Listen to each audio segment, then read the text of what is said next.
Hello guys, तो कैसा आप सब लोग। उम्मीद करता हूँ कि अच्छे होंगे। आज फिर से लेकर आपके लिए इंटरेस्टिंग वीडियो। गाइस, आज का टॉपिक हमारा अनबिलीवेबल साइंस। क्या आपने कभी सोचा है कि क्या होता अगर किसी मरे हुए इंसान को दोबारा से जिंदा किया जाता।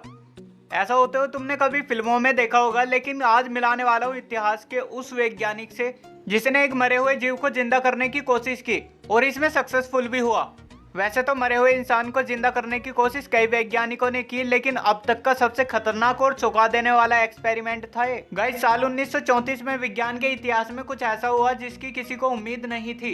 कुदरत के नियमों को चुनौती देते हुए बर्कली के एक वैज्ञानिक रॉबर्ट ई कार्निस ने एक जीव को पुनर्जीवित कर दिया था, जो अब तक का सबसे खतरनाक और चुनौतीपूर्ण एक्सपेरिमेंट रहा था। लेकिन बाद में रॉबर्ट ई कार्निस के साथ कुछ ऐसा हुआ जिसके बाद उन्होंने यह एक्सपेरिमेंट दोबारा ना करने की कसम खा ली, क्योंकि इस एक्सपेरिमेंट के दौरान उन्होंने कुछ ऐसे काम किए थे जिसके बाद लोग उन्हें मैड साइंटिस्ट के नाम से पुकारने लगे।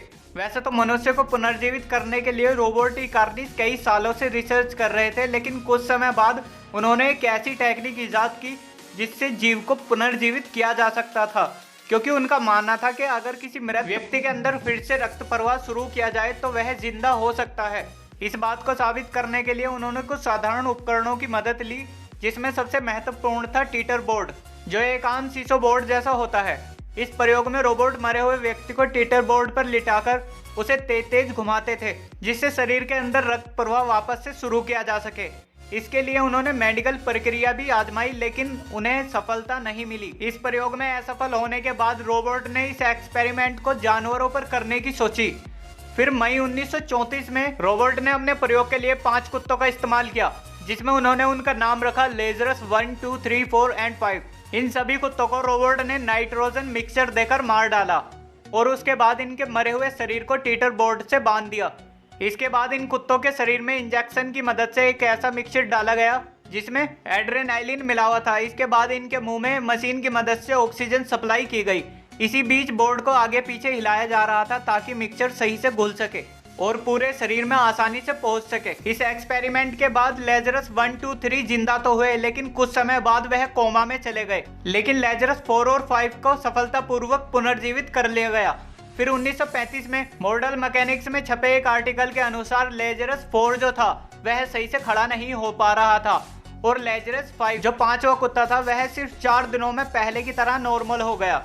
इस एक्सपेरिमेंट के बाद यह पता नहीं लगा पाए कि वह दोनों कुत्ते कितने दिन तक जिए। यह तो सिर्फ रॉबर्ट ई कार्निस को ही पता होगा कि वह कितने दिन तक जी सके। और गाइस, साल 1934 में रॉबर्ट कार्निस के इस एक्सपेरिमेंट के ऊपर एक फिल्म भी बनाई गई है जिसका नाम है लाइफ रिटर्न्स। इस फिल्म में रॉबर्ट कार्निस ने खुद ने काम किया है और एक्सपेरिमेंट के दौरान कुछ बनाई गई वीडियो भी इस मूवी में शामिल है, जो कि बिल्कुल असली है। यह मूवी यूट्यूब पर भी अवेलेबल है, आप चाहें तो जाकर देख सकते हैं। इस फिल्म के रिलीज होते ही काफी लोगों ने इसका विरोध भी किया, लेकिन कर भी क्या सकते थे, हो गया सो हो गया। गाइस, शुरुआत में यह experiment Robert E Cornish California के बर्कली शहर में कर रहे थे, लेकिन मीडिया में अफवाह की वजह से वहां से उन्हें जाना पड़ा।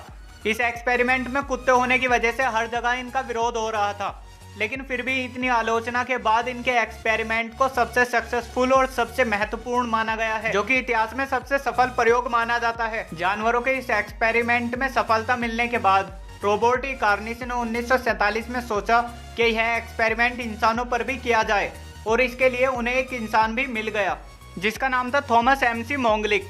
कोर्ट के अनुसार उसे एक बच्चे के जुर्म में मृत्यु दंड दिया जा चुका था। जब रॉबर्ट ई कार्निस के एक्सपेरिमेंट के बारे में थॉमस को पता चला तो उसने उससे संपर्क किया, जिसके बाद रॉबर्ट ने कोर्ट से थॉमस के मृत शरीर के साथ एक्सपेरिमेंट करने की इजाजत मांगी, लेकिन कोर्ट ने इनकी अर्जी को यह कहकर ठुकरा दिया कि अगर थॉमस दोबारा से जिंदा हो गया तो उसे जेल से रिहा करना पड़ेगा, जो कि बिल्कुल नामुमकिन है, क्योंकि अगर थॉमस बाहर गया तो दोबारा किसी की जान को खतरा हो सकता है और यह रिस्क नहीं ले सकते। कोर्ट से मंजूरी ना मिलने पर रॉबर्ट ई कार्निस को गहरा सदमा लगा और उन्होंने इस एक्सपेरिमेंट को कभी ना करने की कसम खा ली। गाइस, ये तो हुई इंसान को पुनर्जीवित करने के बाद, लेकिन क्या आपको पता है कि इंसान और जानवर के दोनों के डीएनए मिलाकर एक ऐसा हाइब्रिड बनाया जा रहा है जो इंसान और जानवर का मिक्सचर होगा।